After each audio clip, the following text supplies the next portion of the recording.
त्यानंतर बघूयात एक ब्रेकिंग बातमी। उद्धव ठाकरे 2.5 वर्ष मुख्यमंत्री होते तेव्हा धारावी पुनर्विकास प्रकल्पाचा निर्णय का घेतला नाही असा सवाल शर्मिला ठाकरेंनी उपस्थित केलेला आहे। 1 वर्षांपूर्वी अदानी ठाकरेंच्या बंगल्यावर का गेले होते असाही त्यांनी सवाल उपस्थित केलाय।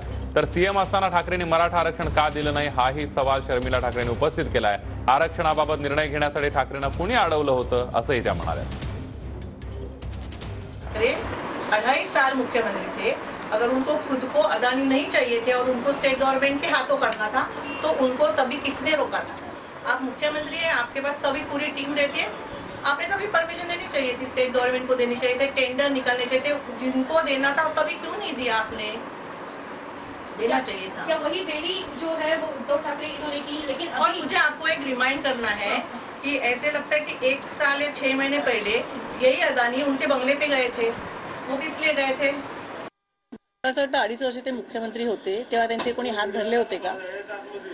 कोविड काही महिन्यांनी चालू झाला, तुम्हाला जर असं होतं की तुम्हाला सरकारला करायचं होतं धारावीची डेव्हलपमेंट तर तुम्ही तेव्हा डिसिजन घेऊ शकत होता, तुम्ही घ्यायला पाहिजे होतं ना। कोणी तुम्हाला थांबवलं होतं?